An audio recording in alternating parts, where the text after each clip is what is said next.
All right, welcome everyone to a very awesome episode. Today is going to be a little bit different because we are working on the Corvette S10, but we are going to be installing a 7-inch brake booster and a Corvette-style master cylinder. Both of these were supplied to me from Jegs. They are actually the sponsor of today's video, which is awesome. So the first thing I'm going to say is if you are here to learn how to install a smaller brake booster onto your Chevy S10 or your GM or anything like that, and you don't know what I'm doing here, this mechanically is a 1996 Chevy S10. It has a 2.2 liter with the 5-speed and is rear-wheel drive. I just put a Corvair body on it, so if you're a little confused, it's an S10 that just looks like a Corvair. So what I'm trying to say here is if you don't know anything about me or my channel or what I'm doing here, this is still an S10, right? Okay, just had to get that out of the way. So the reason that I'm putting on a universal 7-inch brake booster right here is, well, first of all, look how small that is, and look how nice that is. I'm going to do a nice side comparison once I get this one out. But I'm actually going to be putting a turbo on this, and the way that my exhaust manifold is and the way that my turbo is going to sit, it wouldn't fit with a 11-inch diameter brake booster here. So we are going to be replacing it. And then the pilot, which is this round portion here on the master cylinder, on the S10's master cylinder, did not fit the diameter here of the brake booster. So I ended up having to get a new master cylinder. So if you are going to be replacing your S10's brake booster, your master cylinder is not going to work because the pilot is too big. But this all goes together. So there's that. So in this video, I'm going to show you how to install the brake booster, how to install the Corvette style master cylinder, and yeah, just a really nice tutorial how-to for you guys. So the first thing that we're going to do is called bench bleeding the master cylinder, and that's where you get all of the air pockets and, well, just the air out of the master cylinder. It's actually super easy to do. This Jegs kit that I got came with a bench bleeding kit, so that's what we're going to start with because it does take a little bit of time. And then once this is fully bled, we'll get to installing everything. So let's get to it. So we've made it over to the bench, and one thing that I forgot to mention is the cool thing about this master cylinder is it actually has dual ports on this side and dual ports on that side. Now on the S10, it only has 2 ports. Right here, see? 1 and 2 with nothing on that side. So this Jegs Corvette style master cylinder comes with these plugs. However, these plugs, there's 2 of them, are 2 different sizes. See that? You got a bigger one and a smaller one, and the bigger one goes into the back. And of course, the smaller one goes into the front. So there's the instructions. You can pause if you want to read that, but we're still going to walk through how to do it. So there's these needle things, and they go in like that. And then we have these nylon hoses, and they slide. Yeah, I have my dad here helping me out, so go ahead and try to get that on there. But those basically, yep, just like that. And then these go back into there, and that recirculates the fluid back into the master cylinder. And then there is this clip thing here that the hoses slide into, and it's supposed to clip in the middle, but as you can see, it doesn't fit. And when we tried to slide it over, it ended up breaking right there. So we're gonna have to find a new way to hold these hoses in here, which shouldn't be too hard. So we just have a needle nose vice grip holding that on. So now we're probably going to dump this in, and then what you do is you take a screwdriver and you insert it there and push on it, and air bubbles will flow out, and you do it slowly, and you just keep pushing on it till there's no more air bubbles coming out of here. So I'm not going to film the whole thing because it can take quite a while to get all the air bubbles out. As you can, yep, see, air is coming out of there. There we go. You can see now it's starting to come out. It's pushing air out. And then you just do this a whole bunch. And that's basically how you bench bleed a master cylinder. Till all the bubbles are gone. Till all the bubbles are gone.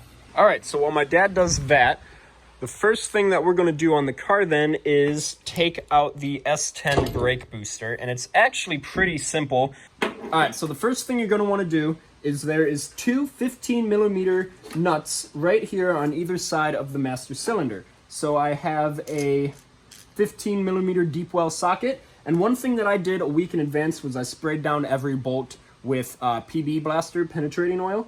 So these should just be pretty easy to come out. Yeah, those were a little tighter than I thought. And then the other one is right there. Okay, so now that we got that off, this should in theory just slide off. So I do have a small pry bar here. You just want to be really careful because you don't want to damage your existing brake lines. You don't want to bend them or anything like that. But yeah, see that? Oh yeah, just like that.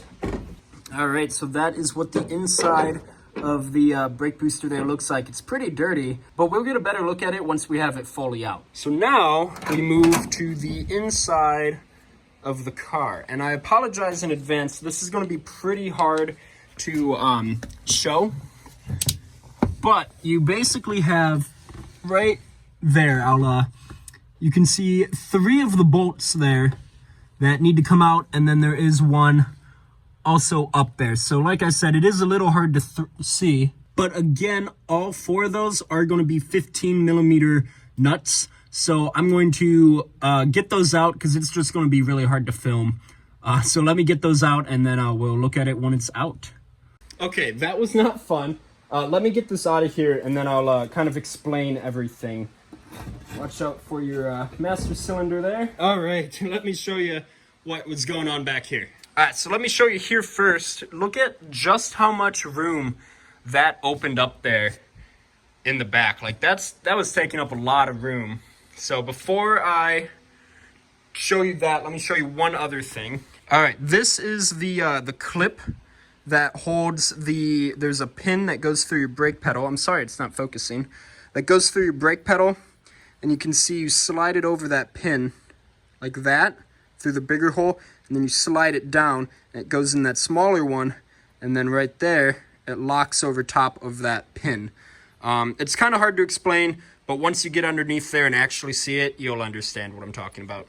All right, so here's just a nice back view of the size difference there. Yeah, so nice little comparison there for you. Show you the front there. Yeah, just kind of like unnecessarily large. So there's one thing that I did forget to mention, and that is how it connects to the brake pedal. I do not have that piece for this brake booster here, so you can either buy one that just threads on, or I'm going to make one. And how I'm going to do that is, well, let me show you how I'm going to do that. So this is a solution I came up with, and this is called like a hem joint or a rose joint. And this is a container that it came in. You can see there. And the best part about it, it is a 3/8 fine thread, and it threads right onto there. Now the only bad thing is the swivel portion there does not fit the pin there. See that? However, if I take a old school caliper and measure the inside diameter of that, and come over here, twist the ball there out of the way, and measure the inside diameter there, it is the exact same. So this will work. Now, the only thing is we have to get the smaller ball out of there as well. So I think I'm going to try to press it out. So that's what I'll try to do. All right, I don't have a press, so we got to kind of get creative, but I got an bigger socket here that fits the outside diameter, and then a smaller socket here that fits that ball there. And if I just slowly crank it, it is pressing it out, as you can see. Okay, so that actually worked really well. I just had this bigger socket here that fit the outside diameter there, and I pressed it out. And now, if you put that here, you can see it's the same diameter. And then, just to prove, we will head underneath inside here. It's gonna be a little hard to film. We'll go to the brake, and you can see the pin right here. It fits over the pin perfectly. I'm sorry about the darkness under there, but yeah, look at that. That is gonna fit perfect. So now the next thing we need to do is, even though this swivels, this doesn't unthread. So this is the same length as it was from factory. So what we're gonna do, we're gonna take a tape measure, put it there and measure, and we'll see it's right about 6 inches, 6 1/16 of an inch, right? So then, come over here, you see that, just thread that on a little bit. I threaded it on a little bit too far, so we'll back it out, and then I'll use the nut that it came with as a locking nut. And now we got that on with it locked in there. We can just slide this in. All right, so while I was installing this, I noticed that, see how it's like flared out there and there? Well, there's this box underneath that needs to click around this perfectly, and it won't fit with how flared out that is. So let me show you that. So if I take the caliper, measure that's width, I come down here and measure the width there, you can see that is how big it needs to be, but it can't because of the edges there. So I'm going to have to grind those down, which is totally fine. I'm glad I noticed that before I got it fully installed.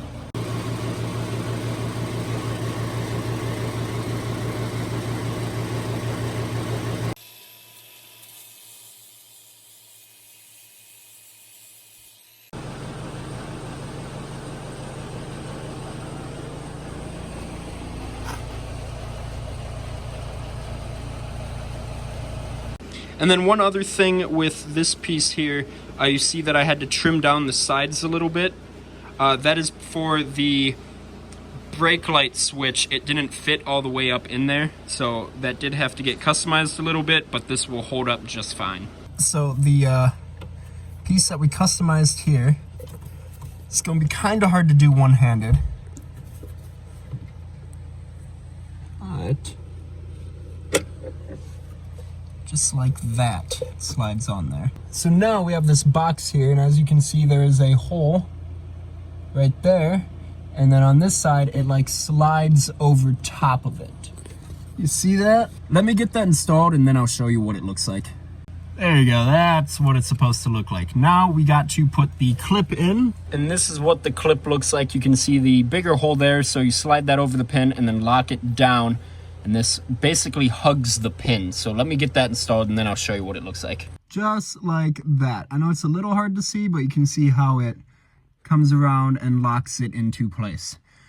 So as much as I wish I could get out from underneath the dash, we're not done yet, because now we got to screw in all these bolts. And I just have one there holding in place. So let's get some washers there, and then we'll quickly get those screwed in. And the reason that I said grab some washers is because this is the factory S10 bolt. That is a 15mm head, and this is the bolt that came with the 7-inch universal one. That is a 13mm head, so I just get some washers there just in case. So we got 4 of those and 4 bolts that we need to install, so let's get those installed. All right, so now we got everything buttoned up there. Got the brake pedal assembly all put back together. And when I hit the brake pedal,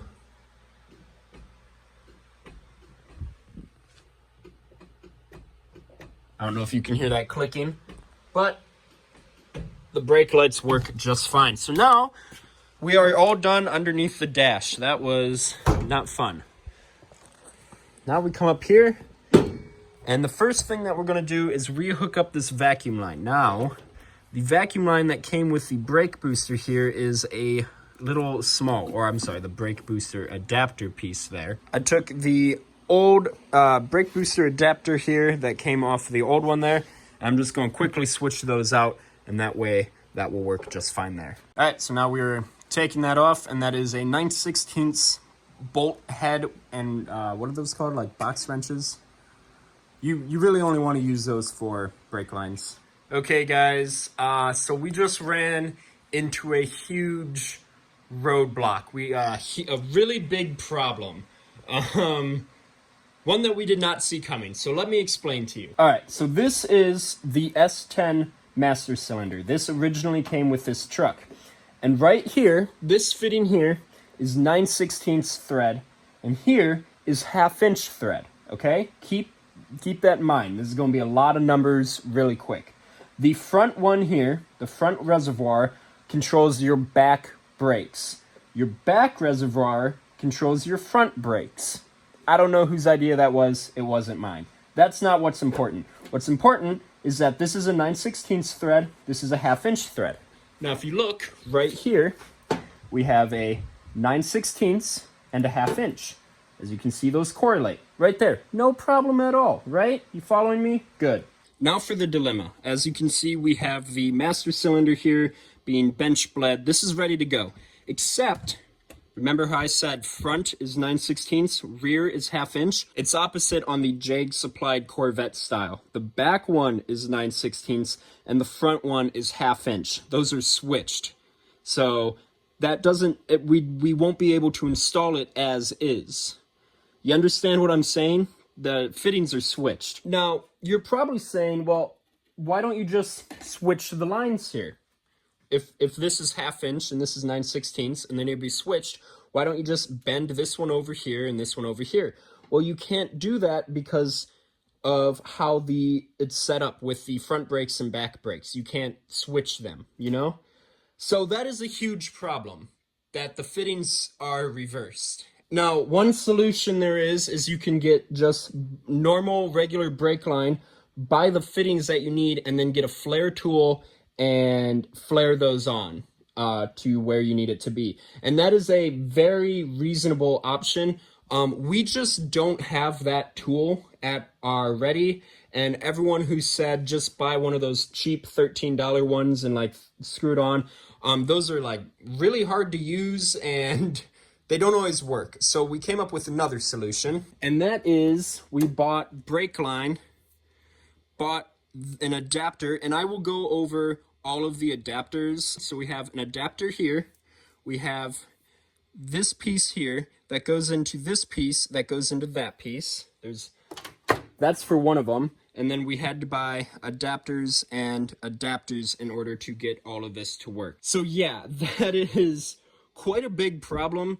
And I'm hoping this works the way that we need it to, because, well, these are brakes, and you don't really want to mess around with brakes, if you know what I'm saying. It looks like we're just about ready to install this, so that's what we're going to do, and then we will explain where all of these go. So now we're going to install the master cylinder here, and before we do that, I'm just going to quick explain how you adjust this here. So you have that inner nut right there that you hold on to, and then the bolt here you spin to bring it in or out so it can press up against the pin. So you have this piece here that slides into there, and basically you want it to just barely be touching that when you're not touching the brake pedal, and then when you push the brake pedal it will push this out, which will then push this into there. So you do have to adjust that. I think you want something like a 1/16 of an inch play. Okay, so what we're going to do is we have that in there, and the concave part is there, so make sure that is the part that the brake booster will hit. Okay, so I feel like I didn't really explain that good enough, so I just have a whiteboard here, and this is a very bad drawing, but this is basically the brake booster. This is a side profile. This is the rod that goes to your brake pedal, and then this is your master cylinder. Basically, there's a nut right there with a bolt here, and you want to adjust that bolt either forward or backwards into the master cylinder, and then there's that metal piece, like a metal rod that is concave.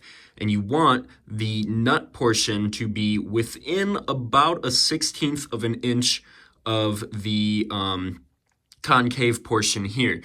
And the reason being is because, let's say I'm sitting in the car, I hit the brake pedal, and if that has to travel a really long distance to hit the concave rod piece here, then you're not going to be able to stop. Because if the brake pedal's here and I have to push all the way down here for that to engage, Well, one, that's not safe, and two, you're never going to be able to push it all the way to engage the brakes.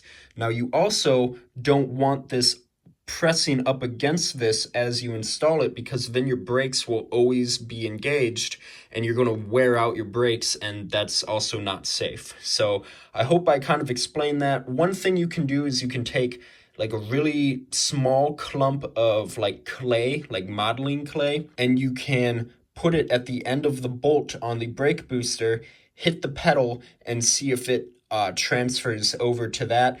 Or you can take some red paint and dab it on to the bolt here, engage the brake, and see if it transfers over. Now, we got lucky when we installed it, and my dad and I both agreed that it felt like it was engaging right away. So we didn't have to adjust the bolt here at all. It all lined up perfectly. So I'm having my dad operate the pedal, and just from what we can feel, we don't feel any play. And then if you look really close, there's like maybe a few air bubbles, and they move when we barely hit the pedal. Yeah, so it's bottomed out. I think we got most of the air out. But I don't think we have to adjust that lever at all. There's like no play in that at all. It's something we can do later too. Yeah, that was one other thing that we said, is we put everything together so we're not spilling a bunch of fluid, and then once it's all put back together and sealed up, then we can adjust that later. So I think that's what we might do. So the next step is, because we have everything basically where we need it, we should probably bend up some brake lines. So as you can also see, there is two different size lines. You got this really thick one here, which is your 9/16, and your smaller 1/2 inch here.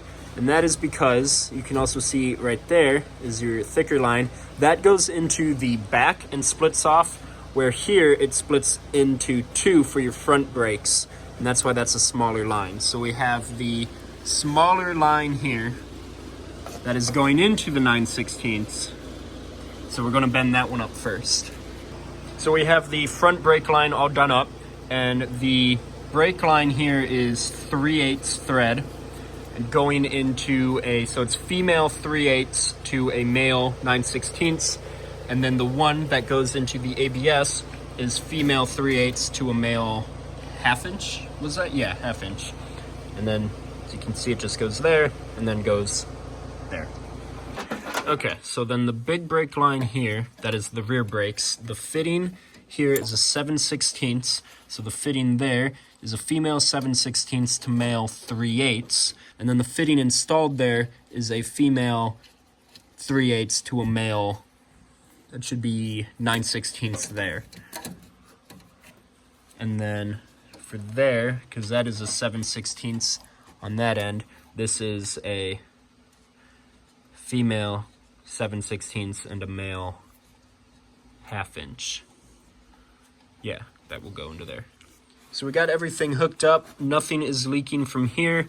And then the fittings here. And then what we're going to do is we're going to crack this one and this one. And then I'm going to go in and pump, and we're just going to get the air out of here, which is why we have the towel there. And then once we got the air out of these lines, then we're going to start the fun process of bleeding the brakes.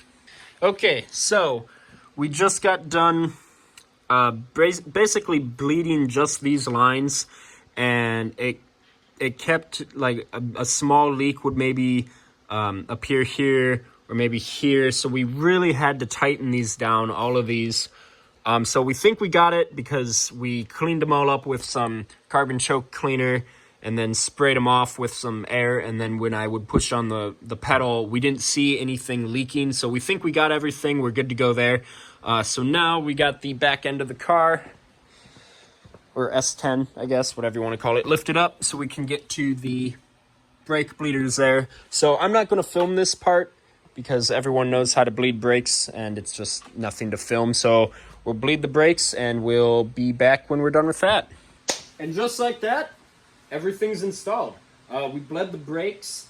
It took a little bit, but that's just brake bleeding. So brakes are bled.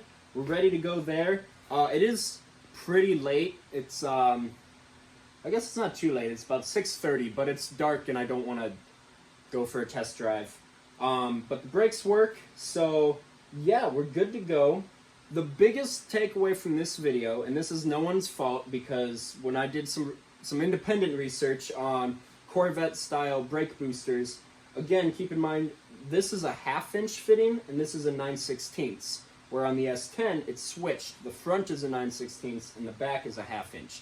So when I was doing research on Corvette style ones, I found it to be either or. So if you're going to do this, make sure you find a master cylinder that has the proper fittings and the proper orientation. That is the biggest takeaway from this video. Other than that, just about everything went flawless. The brass connections I wasn't at first super happy with, but we just didn't have a flare tool kit, and the closest auto parts store is about 20 miles in that direction, and it's a little late to be going for that. So we just decided to stick with the brass fittings, and so far they're going good. I don't see any leaking. We have a paper towel underneath everything, so if there is any leaking, we'll be able to see the spotting, but so far nothing. So other than that, it was just a pretty flawless install. Definitely you can do this in a day, if not a weekend. So with that, we're going to end the video. I hope you guys enjoyed. This was a lot of fun. I'd like to thank Jags one more time for sponsoring this video.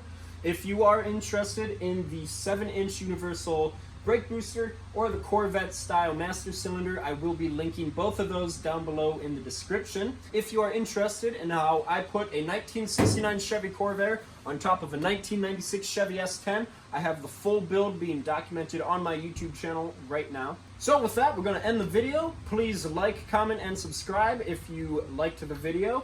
Comment if you have any questions. I love reading the comments. It's my favorite part of every video, and I make sure to answer any question. So with that, we will see you guys in the next one.